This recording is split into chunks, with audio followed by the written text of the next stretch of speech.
नमस्कार दोस्तों, Indian classroom में फिर से आपका स्वागत है। आज हम सॉल्व करने जा रहे हैं 28 अगस्त 2017 शिफ्ट सेकंड का पेपर। आप सभी को पता है हम लोग पुलिस कांस्टेबल की तैयारी कर रहे हैं, जिसका एग्ज़ाम आने वाली 8 तारीख से स्टार्ट होंगे। हम इसमें 2017 में जो पेपर हुए हैं उन पेपरों का जो मैथ का सेक्शन होता है उसका डीप एनालिसिस करते हैं, ताकि आने वाले एग्ज़ाम में यह आपके लिए हेल्पफुल साबित हो। हमेशा की तरह वही रिक्वेस्ट करूंगा, वीडियो को शुरू से लेकर लास्ट तक देखिए, ताकि इस वीडियो का पूरा फ़ायदा आपको हो सके। और यदि वीडियो आपको हेल्पफुल लगे, फ़ायदेमंद लगे, तो वीडियो को लाइक से सब्सक्राइब करने में बिल्कुल कंजूसी ना करें। चलिए चलते हैं पहले क्वेश्चन की तरफ। चलिए, ये हमारा पहला क्वेश्चन है जो कि पाई चार्ट ग्राफ के फॉर्म में दिया हुआ है। ये पहली बार हम लोग करेंगे। चलिए इसको आसानी से करते हैं, समझ में भी आएगा। ये क्या दिया है कि दिया गया आरेख हमको बता रहा है। 1 मिनट। चलिए स्टार्ट करते हैं। इसमें हमारा क्या दिया हुआ है, इस वाले क्वेश्चन में हमको दिया गया है, एक आलेख संख्याओं को निरूपित करता है। मतलब किसकी संख्याओं को, छात्रों की संख्याओं को निरूपित करता है जिन्होंने 30 की कक्षा में विभिन्न विषयों में उत्तीर्ण किया है। तो गरज का परसेंटेज आपको बताना है, पासिंग परसेंटेज बताना है। तो टोटल स्टूडेंट कितने हैं, 30 हैं। उसने पूछा है कि मैथ में, इसको हटा देते हैं, उसने पूछा हुआ है कि मैथ में पास होने वालों का कितना परसेंट रहा है। टोटल स्टूडेंट कितने हैं, 30 है। तो मैथ में कितना पास किया है, मैथ वाली लाइन कौन सी है, ये वाली लाइन मैथ की है। और मैथ में कितना किया, 15। टोटल बच्चे 30 थे, 15 ने पास किया, मतलब आधे ने पास किया। आधा मतलब होता है 50%। तो 50% बच्चों ने मैथ का पेपर पास किया। आई होप आपको समझ आ गया होगा, बहुत ईजी है। ठीक, चलिए अगले क्वेश्चन की तरफ चलते हैं। ये वाला आ गया, फिर से वही आधार समान है तो पावर ऐड हो जाती है, उसी वाले कंसेप्ट पे हमको सॉल्व करना है। तो इसको हम सॉल्व करते हैं। 4 डिवाइडेड बाई 5। अच्छा, मैं नहीं लिखता हूँ, पावर लिख लेता हूँ, क्योंकि उन्होंने एक्स की वैल्यू पूछी हुई है हमसे। ठीक, तो देखो ये आपस के बीच में लगा हुआ मल्टीप्लाई, जब भी मल्टीप्लाई रहता है तो पावर जो होती है वो ऐड हो जाती है। तो 2x + 1 + 5 = कितना आ जाएगा, x + 2। अब ये x इस तरफ उठ के आएगा तो ये हमारा हो जाएगा x, मतलब यहाँ पर 2x था, इस तरफ आया तो x हो गया। ये कितना हो गया, 6 दूसरी तरफ जाएगा तो बचेगा -4, और आंसर हमारा आ जाएगा -4। आई होप आपको समझ आ गया होगा। चलिए अगले क्वेश्चन की तरफ चलते हैं। ये वाला क्वेश्चन दिया हुआ है x⁴ प्लस 1/x⁴ = 194। तो आपको x³ की वैल्यू निकालनी है। और जब भी आपको x³ की वैल्यू निकालनी हो तब हम क्या करते हैं, अभी मैंने थोड़ी देर पहले बताया था, जब भी x² की, मतलब पिछले वाले पेपर में मैंने बताया था कि जब भी हमारा दिया हो x + 1/x = a दिया गया हो, तो यदि आपको x² + 1/x² की वैल्यू निकालना है तो उसके लिए आप क्या कर देते हैं, a² - 2 कर देते हैं। अब इसी प्रकार यदि कभी हमारा ऐसा दिया गया हो तो हमें यदि x³ + 1/x³ की वैल्यू निकालना है तो उसके लिए हम क्या कर देते हैं, p² - 3p लगा देते हैं। 3p क्यों लगा रहा है, यदि a दिया हुआ है तो अपन a ही लगा देंगे। तो अपन लगा देते हैं a³ - 3a, ये हम लगा देते हैं। ठीक, ये आई होप आपको समझ आ रहा होगा। बस यही वाला कंसेप्ट हम इसमें लगा रहे हैं और हो जाएगा। अब ये वाला हमें इस फॉर्म में इसको बनाना पड़ेगा इक्वेशन को। चलिए बनाते हैं इसको, मैं रब कर रहा हूँ ना। और ये हो गया रब। अब देखिए, अब हम इसमें क्या करेंगे, इसमें हमारे देख के पता चल रहा है कि जो हमारा अरे हट जाना यार, हमारा जो 194 है, 194 किसके स्क्वायर के बराबर है, 196 के स्क्वायर के बराबर है कि नहीं। ठीक, तो 196 का स्क्वायर आप कैसे निकाल सकते हैं, आप जो हमारी इक्वेशन दी हुई है x⁴ + 1/x⁴ दिया है, इसमें आप क्या करो, दोनों तरफ 2 को ऐड कर दो। इस तरफ भी 2 को ऐड कर देते हैं और इस तरफ भी 2 को ऐड कर देते हैं। तो हमारा इस तरफ हमारा ये क्या बन जाएगा, ये हमारा बन जाएगा x² + 1/x² का होल स्क्वायर बन जाएगा, एक फॉर्मूला बन जाएगा। और इस तरफ कितना हो जाएगा, ये हो जाएगा 196। ठीक, अब इसको, अब जब स्क्वायर को आप दूसरी तरफ ट्रांसफर करते हो क्या होता है, वो रूट में कन्वर्ट हो जाता है। तो आपको x² + 1/x² की वैल्यू निकल के कितनी आ जाएगी, 14। सिंपल। अब आपके पास ये वाली इक्वेशन आ गई, समझ आया। ठीक, क्योंकि हमारा जो फॉर्मूला होता है a + b का होल स्क्वायर क्या होता है, चलो मैं ऊपर आपको लिख के दिखा दे रहा हूँ। a + b का जो होल स्क्वायर होता है उसको हमने रिवर्स में लिया है। a + b का जो होल स्क्वायर है वो उसको जब हम ब्रेक करते हैं a + b² + 2ab आता है। ठीक, तो हमने इसको इस फॉर्म में लिख दिया है। अब ए बी की जगह हमारा कितना दिया हुआ है एक्स और 1/x, इस मतलब एक्स स्क्वायर और 1/x स्क्वायर दिया हुआ है, तो वो आपस में कट जाएंगे तो बचेगा 2। तो ये हमारा इस जैसा बन रहा है, हमने उससे ये कर दिया। अब आगे हमने क्या किया है, हम अब ये वाली ओके ये वाली इक्वेशन आप याद रखें ना, इसको मैं रब कर रहा हूँ ताकि ऊपर मैं एक बार और लिख पाऊँ क्योंकि जगह थोड़ी सी कम है। चलो मैं पूरा ही हटा देता हूँ, मुझे याद रहेगा कितना है। अब मेरे पास जो इक्वेशन बची हुई है, वो मेरे पास इक्वेशन कितनी बची हुई है कि x square plus 1/x square is equal to मेरा कितना आ गया 14। अभी देखिए 14 मेरा किसके स्क्वायर के बराबर हो रहा है, 14 के, मतलब 16 के आसपास हो रहा है। 16 जो होता है मेरा 4 का स्क्वायर होता है, मतलब मैं इस तरफ भी 2 का मल्टीपल एडिशन कर दूं और 2 मैं इस तरफ जोड़ दूं तो मेरे पास फाइनल वैल्यू कितनी बच जाएगी 1/x इज इक्वल टू मेरा कितना हो जाएगा स्क्वायर, ये हो जाएगा कितना 16। तो x प्लस 1/x की वैल्यू जब मैं निकालूंगा तो वो कितना हो जाएगा मेरा 16 मेरा किसका होता है 4 का, तो ये मेरे पास फाइनल वैल्यू निकल के आ जाएगी। अब जब ये वाली वैल्यू मेरे पास निकल के आ गई तो मुझे क्या निकालना है, ये निकालना है एक्स क्यू। तो वो हम कैसे निकालते हैं उसको हम कैसे निकालते हैं, मैंने क्या बताया था कि a का क्यूब माइनस 3a, इसमें आपको वैल्यू रखनी है। तो वैल्यू रख दी, a का क्यूब मतलब 4 का क्यूब ना, एक ही जगह हमारा कितना है 4 है, 4 का क्यूब करेंगे तो 4 चौको 16 चौका 64, और 4 का जब हम 3 में मल्टीप्लाई करेंगे तो कितना आएगा 12, और इसके जब सॉल्व करेंगे तो हमारा कितना आ जाएगा 52। ये हमारा आंसर हो जाएगा। ये मैंने आपको बताया है इसलिए इसमें इतनी देर लगी है, आप खुद से करेंगे तो ये बहुत आसानी से आपका सॉल्व हो जाएगा। चलिए अगले क्वेश्चन की तरफ चलते हैं। देखिए ये वाला क्वेश्चन हमसे क्या कह रहा है कि 44 सेंटीमीटर और 18 सेंटीमीटर आयताकार कागज की शीट को उसकी लंबाई के साथ घुमाया जाता है तो बेलन का एक निर्माण हो जाता है, तो बेलन का आयतन बताइए। अब देखिए 44 सेंटीमीटर का कोई आयत है, ये मतलब मैं बोल रहा हूँ आपको ऐसे बना के बता रहा हूँ, ये इसकी जो लंबाई है वो कितनी दी है 44 दी है। ठीक, अब जब आप इसको घुमाएंगे तो ये घूम के क्या हो जाएगा गोल। जब ऐसे नीचे से आप देखेंगे तो आपको ऐसा दिखेगा जैसे आपका पेपर होता है ना। अभी आप एक काम करिए, पेपर लीजिए, जो जिस रिकॉर्ड पे आप लिखते हैं वो पेपर है, उस पेपर को जब आप घुमाएंगे तो वो आपको और उसे आप देखेंगे दूसरी तरफ से, कॉर्नर की तरफ से, तो आपको गोल दिखेगा। ठीक, मतलब ये एक सर्कल का निर्माण करता है, गोल बन जाता है हमारा। ठीक, अब ये गोल बन जाता है। अब जब ये गोल बन गया तो फिर ये टोटल इसकी लंबाई कितनी हो जाएगी, वो हमारी परिधि कहलाएगी, कुल मिला के परिधि बन जाएगी। तो ये 2πr की वैल्यू मेरे को निकालना पड़ेगी। 2πr की वैल्यू मेरी कितनी रहेगी 44 के ही बराबर रहेगी। अब 2 का 2 ही लिखेंगे, पाई की वैल्यू आपको पता है 22/7 होती है, और आर की वैल्यू हमारी निकल जाएगी यहाँ से, ये हो जाएगा 44। तो इससे ये पूरा का पूरा कट जाएगा और आर की वैल्यू मेरी निकल के कितनी आ जाएगी 7। तो आर की वैल्यू मेरी निकल के कितनी आ जाएगी 7। अब उसने पूछा क्या है कि बेलन का आयतन बताओ। बेलन का आयतन होता है मेरा πr²h। πr²h में मैं वैल्यू रख दूंगा, तो वैल्यू रख दीजिए। पाई की वैल्यू कितनी आ जाएगी, पाई की वैल्यू रख दूंगा मैं 22/7। आर की वैल्यू मैंने कितनी निकाली है, आर की वैल्यू मैंने निकाली है 7, और 2 उस पर आर स्क्वायर लगा हुआ है तो मेरे को आर मतलब 2 बार लिखना पड़ेगा, तो वो मैंने 2 बार लिख दिया है। ठीक, अब ये क्या बोला, अब इसमें ऊंचाई देखना है। अब जब हम ऊंचाई निकालेंगे तो ये आपको एज्यूम करना पड़ेगा कि मेरे पास यदि ये सर्कल है तो इसकी जो ऊंचाई होगी ये यहाँ पे कुछ होगी। अब जो ऊंचाई जो होगी, ये ऊंचाई मेरी किसके हिसाब से हो जाएगी, मेरी चौड़ाई के हिसाब से ऊंचाई हो जाएगी। तो ये मेरा कितना हो जाएगा 18 डिवाइडेड बाय 7 हो जाएगा। इसको मैं कर दूंगा 18 डिवाइडेड बाय 7। ठीक, आई होप ये आपको समझ में आ रहा होगा। थोड़ा सा टफ ये हो सकता है आपको लगे, बस 18, 1 मिनट, इससे सार करने की जरूरत ही नहीं है, तो 18 हो जाएगा। सॉरी मैं सार क्यों कर रहा हूँ, कुछ नहीं होगा ना। ये हमारा कितना हो जाएगा 18 हो जाएगा, यहाँ से 7 हटाओ, सार की जरूरत नहीं। तो आप इसको काट दी, इस साथ से एक साथ चला जाएगा, और इसको जब आप फाइनली सॉल्व करेंगे तो आपका आंसर आ जाएगा 2 नहीं 2772। ये आपका आंसर हो जाएगा, और ये हमारा आंसर है। आई होप आपको समझ में आ रहा होगा। थोड़ा सा हार्ड पड़ेगा शायद आपको ये समझने में, पर आप 1-2 बार देखेंगे तो आपको समझ में आ जाएगा। चलिए नेक्स्ट क्वेश्चन की तरफ चलते हैं। देखिए अगला वाला क्वेश्चन हमसे क्या कह रहा है कि एट द रेट में, तो एट द रेट की जगह कुछ भी मान लेते हैं। एक्स है, एक्स में हमने डिवाइड किया है 2x-3 का। अच्छा, एट द रेट की एक्स की जगह बाय मान लो, बाय में हमने डिवाइड किया है इसका, तो हमें क्या मिलेगी वैल्यू 2x+3 मिलेगी। यहाँ पे वैल्यू माइनस थी, यहाँ आई तो प्लस हो गई, कैसे। अब यहाँ पे हमारा क्या होना चाहिए, यहाँ पे आप ऐसा बना दो 2x-3। अब हम ऊपर क्या बना सकते हैं, ऊपर हम लिख सकते हैं, मैं लिख के बता रहा हूँ, ऊपर हमारा ये हुआ होगा 2x+3 डिवाइडेड बाय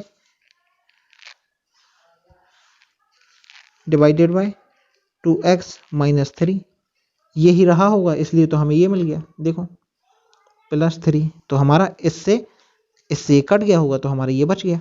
ठीक, तो उसको जो अभी मेरा ऊपर बचा हुआ है, ये जो बचा हुआ है, इसको मैं हाईलाइटर से बताता हूँ। ये जो मेरा बचा हुआ है, इसको मैं क्या लिख सकता हूँ? इसको मैं लिख सकता हूँ 4x² माइनस 9। इसमें फॉर्मूला लग गया। कौन सा फॉर्मूला लिख दिया? फॉर्मूला मैं यहाँ लिख रहा हूँ कि a माइनस बी और a प्लस बी मेरा किसके बराबर होता है? बराबर होता है a² माइनस b² के। ये मैंने फॉर्मूला लगा दिया और मेरा आंसर आ गया। और ये ऑप्शन में है क्या? ये देखो मेरा ऑप्शन में दिया हुआ है, तो ये मेरा आंसर हो जाएगा। चलिए नेक्स्ट क्वेश्चन की तरफ चलते हैं। इस वाले क्वेश्चन में क्या करना है? हमको दिया हुआ है 9 सही 1/4 बराबर बाय माइनस 1 से 1/3, तो ये हो जाएगा। देखो इसको हम कैसे सॉल्व कर, 9 चौको 36 और 1 हो जाएगा 37/4। ये तो आता होगा आई थिंक सॉल्व करना। और ये एक्चुअली माइनस में दिया हुआ है हमें, अरे माइनस हो जा भाई, हमारा हो जाएगा 3 और 4/3। इसको इस तरफ लेकर आएंगे, प्लस करवा देंगे और आंसर आ जाएगा हमारा, जो भी आंसर है। कितना आंसर है वैसे? ये आंसर है, तो आंसर आ जाएगा। चलिए अगला चलते हैं। ये वाला क्वेश्चन हमसे क्या कह रहा है कि यदि ए बी बी सी और सी डी केंद्र ओ समान वृत्त वाले जीवा पर हैं, मतलब ओ केंद्र के वृत्त की जीवा पर ये है, ठीक है, और एडी व्यास है। तो देखिए ये मेरा रहा कुछ सर्कल, ये एडी तो मेरा हो गया व्यास। क्या पूछा है? ए ओ ये बताना है। तो ये हमारा जो सेंटर होगा, ये मेरा कितना होगा? ये तो ओ हो जाएगा। ठीक, ये क्या बोल रहे हैं? यदि ए बी बी सी और सी डी केंद्र ओ के समान वृत्त की जीवा, अच्छा जीवा है, जीवा मान लो कुछ भी, ये हो गई मेरी यहाँ पे बी बी सी। ये मैंने एक्चुअली इसको मैं थोड़ा कलर चेंज करता हूँ तो आपको सब समझ आएगा। ये मैंने यहाँ से लेके यहाँ तक मैंने क्या ले ली? ये ले ली सी, और यहाँ से लेके यहाँ पर मैंने क्या ले ली? डी। सी डी, ये मेरी जीवाएं बन गई हैं। ठीक, अब ये हमको दिया ए ओ बी, बताओ ए ओ बी मतलब ए ओ बी, ये वाली चीज़ आपको बताने का ये बोल रहा है। तो एक्चुअली क्या होता है, जीवा का हमारा एक कंसेप्ट होता है कि बराबर जीवा केंद्र पर बराबर कोणों के जो कोण होते हैं ना, वो हमारे क्या होते हैं? बराबर ही होते हैं, सम्मुखी होते हैं। तो हमारा जो ट्रायंगल बनता है, वो ट्रायंगल में तीनों कोणों का योग कितना होता है? 180 होता है। तो मैं यहाँ पे कितना कर दूंगा? 3x = 180 होता है। x की वैल्यू मेरी निकल कितनी आ जाएगी? 60 आ जाएगी। ये मैंने कैसे किया 3x? देखो इस वाले को मैंने x, इस वाले को x, इस वाले को भी x, तीनों को मान लो, हमें पता ही नहीं है ना किसका क्या है, तो हमने x मान लिया और उसे सॉल्व कर लिया, तो हमारा आंसर आ जाएगा। ठीक है, इसे और भी तरीके से इसे सॉल्व कर सकते हैं, लेकिन ये ठीक है, चलेगा कि हमारा आंसर आ गया। चलिए नेक्स्ट क्वेश्चन पे चलते हैं। ये क्या बोल रहा है हमसे? इसमें हमको बोल रहा है कि एक शिक्षक क्षेत्र में, कलर चेंज करते हैं, एक शिक्षक एक क्षेत्र में 6000 छात्रों की अधिकतम संभावित संख्या को इस प्रकार व्यवस्थित करना चाहता है ताकि पंक्तियों की संख्या स्तंभों की संख्या के समान हो। यदि व्यवस्था के बाद 71 छात्र छूट गए थे तो पंक्तियों की संख्या कितनी होगी? 71 छात्र छूट गए थे। तो 71 इसमें से आप पहले डायरेक्टली माइनस कर दो तो वो ज़्यादा सही रहेगा। चलो ठीक है, इसे कैसे करते हैं देखो बताता हूँ। अब इसमें हमारा 6000 स्टूडेंट है, इसमें से 71 तो हमारे लेफ्ट हो गए, तो बचा कितना? से इसमें से माइनस करेंगे तो ये बचेगा हमारा 9, ये हो जाएगा 9 में से ये गया बचा 2 और ये हो जाएगा 59। ठीक है, ये हमारा बच जाएगा 5929, ये हमारा बच जाएगा। अब ये हमारा बचा हुआ है, इसमें क्या है? इसमें बराबर मात्रा में स्तंभ है, मतलब इंग्लिश में पढ़ी तो आसान समझ में आएगा कि इक्वल नंबर ऑफ रो है, इक्वल नंबर ऑफ कॉलम है। जब भी इक्वल वाली बात आ जाती है तब आप क्या करते हैं? इसका निकालते हैं अंडर रूट 5929। अब अंडर रूट भी निकालने के लिए पूरा अंडर रूट मत निकालो। अब देखो इसमें 9 आया है, तो 9 किसका स्क्वायर करने पर 9 आएगा? क्या 0 का स्क्वायर करने पर 9 आएगा? नहीं आएगा। क्या 8 का स्क्वायर करेंगे तो 9 आएगा? देखो यहाँ पर 78 है, 78 × 78 मतलब इन दोनों का स्क्वायर करेंगे तो कितना आता है? 4 आएगा, ये भी नहीं होगा। 6 का स्क्वायर करेंगे तो 6 ही आता है यूनिट प्लेस पे, इकाई के अंक पे। तो 77 ये कैसा नंबर है? हो सकता है 77, हमारा आंसर आ जाएगा। ये समझ आया ना मैं क्या कह रहा हूँ। यहाँ पे जो 9 आया है कि आप जब दो नंबरों का मल्टीप्लाई करो तो 9 आना चाहिए ना। अब देखो मैं बोल रहा हूँ 77 × 77 यदि कर रहे हैं, जब मल्टीप्लाई करते हैं तो 7 का 7 में मल्टीप्लाई करेंगे तो कितना आएगा, 49 होता है, तो 9 आ जाएगा। तो देखो ये हमारा 77 आंसर हो जाएगा। आई होप ये आपको समझ में आ गया होगा। चलिए अगला वाला देखते हैं। अगला क्या बोल रहा है कि एक कार है 48 लीटर पेट्रोल में 432 किलोमीटर की यात्रा तय करती है। 48 लीटर पेट्रोल में 432 की यात्रा कर रही, तो 20 लीटर पेट्रोल में कितनी यात्रा कर रही है। ये तो बहुत आसान है। 48 लीटर में कितना चल रही है, 432, तो 1 लीटर में कितना चलेगी भाई, 1 लीटर का निकाल दो, 432 में मल्टीप्लाई डिवाइड करवा दो 48 का। ये कितनी बार में जाएगा, इसको सॉल्व करते हैं। अच्छा ऐसा सॉल्व मत करो, ज़रूरत ही नहीं है, क्योंकि आगे हमें क्या निकालना है कि 20 लीटर में कितना चलेगी। यदि 1 लीटर में इतना चल रही है तो 20 लीटर में कितना चलेगी, दोनों तरफ आपको 20 का मल्टीप्लाई तो करवाना ही पड़ेगा, तो अपन बच जाएंगे। इस तरफ भी ये 8 है ना, 20 का मल्टीप्लाई करवा, अब इसे काटा पीटी करो तो 2 से काट दो, 2 दूनी 4, 2 चौको 8, ऊपर हो जाएगा 10।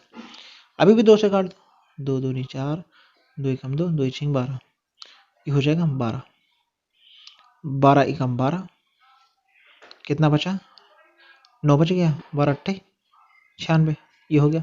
तो हमारा फाइनली इन दोनों का मल्टीप्लाई करेंगे तो 180 आ जाएगा, 180 हमारे ऑप्शन में। आई होप ये आपको समझ में आ गया। बहुत आसान आसान क्वेश्चन है, ऊपर के 1-2 क्वेश्चन थोड़ा सा हो गया था टफ टाइप का, बाकी तो सिंपल ही है। ठीक, चलो, और वीडियो यदि अच्छी लग रही है, समझ में आ रही है तो ये लाइक कर दो। फिर अपन अगले क्वेश्चन पर चलते हैं। अगला क्वेश्चन हमसे क्या कह रहा है कि अरे बहुत सारे पैसे आएंगे, इकाई दहाई सैकड़ा हजार 10,000 लाख 10 लाख आएंगे। 10 लाख रुपए की लागत से निर्मित एक फ्लैट के मूल्य का प्रतिवर्ष 10% की दर से अवमूल्यन हो रहा है, मतलब कम हो रहा है, तो निर्माण के 3 साल बाद इसका क्या मूल्य होगा। अरे बहुत आसान है, कुछ नहीं करना है। देखो 1 2 3 4 5 6, ये है ना, 1 2 3 4 5 6, 10% हर साल कम हो जाता है, तो कितना बचता है, 90 बचता होगा। 90%, 90/100 पहली साल, फिर दूसरे साल भी 90 बचा, फिर तीसरे साल भी 90 बचा।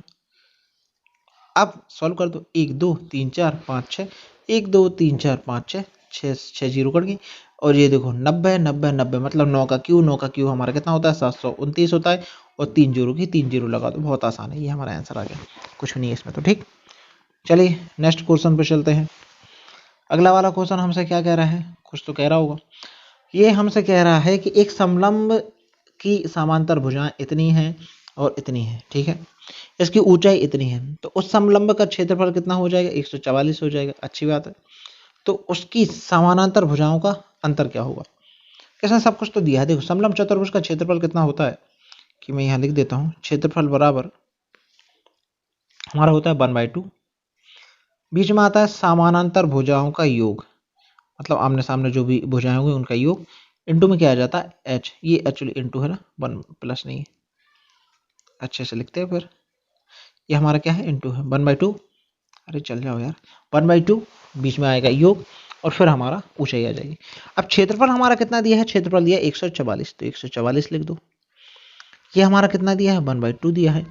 एडिशन हमारा कितना दिया हुआ है, x + 3 + 2x + 7, ये दिया हुआ है। हाइट कितनी दी है, हाइट दी है 18, कट पिट रहा है, काट पिट दो, 2 से ये 18 गया 9 बार, 9 से ये कितना बार चला गया, 9 से इसको काट दो, 9 एकम 9, कितना बचा, 5 बचा, 9 छक्का 54, 16 आ गया। यहाँ पे इनको जोड़ दो, x में x जुड़ जाएगा तो कितना हो जाएगा, 3x, और ये 3 हमारा साथ में जुड़, ये 3 हमारा साथ में जुड़ जाएगा तो कितना हो जाएगा, 10 हो जाएगा। अब इस 10 को क्या करेंगे, 10 को हम यहाँ लेके आएंगे, तो ये क्या हो जाएगा, माइनस में हो जाएगा। 16 में से जब 10 जाते हैं तो हमारा बचेगा 6, ठीक, तो 3x, अच्छा इसको हटाओ, तो हमारा कितना बचेगा, 3x = कितना बचेगा, 6, तो x की वैल्यू कितनी आ जाएगी, 2। अब पूछा क्या है, कि उसकी भुजाओं का अंतर बताओ, कि अंतर हमें बताना है। तो पहली भुजा हमारी कितनी हो जाएगी, वैल्यू रख देते हैं, x + 2, x + 3 है, सॉरी, ठीक, x + 3 में जब हम वैल्यू रखेंगे तो हमारी कितनी आएगी निकल के, हमारी इसमें जब वैल्यू रखेंगे तो हमारी वैल्यू कितनी बन जाएगी, 2, और ये बन जाएगी 5, और दूसरी वाली भुजा जो है हमारी वो कितनी है, 2x + 7, इसमें हम x बराबर 2 रखेंगे तो 2 दूनी 4, और 7 4 11 हो जाएगा। 11 में से जब 5 जाता है तो कितना बचेगा, 6 बचेगा। यही तो उसने पूछा, दोनों का डिफरेंस हमारा 6 है, 6 हमारा आंसर आ गया। ठीक, आपको समझ में भी आ रहा है, आई होप, मुझे पूरी उम्मीद है कि आपको समझ में आ ही रहा होगा। चलिए अगले क्वेश्चन पे चलते हैं। यदि बचा हुआ है तो मैथ का क्वेश्चन मेरे हिसाब से नहीं बचा है। कॉन्ग्रेचुलेशंस, हमारे सारे हो गए सवाल पूरे, हमारी हो गई है पूर्ण रूप से समाप्त। तो वीडियो यदि आपको अच्छी लगी हो तो वीडियो को लाइक कर देना, शेयर कर देना, सब्सक्राइब कर देना और फिर घर पे रहना और पढ़ाई करते रहना। मिलते हैं अगली वीडियो में। Bye bye.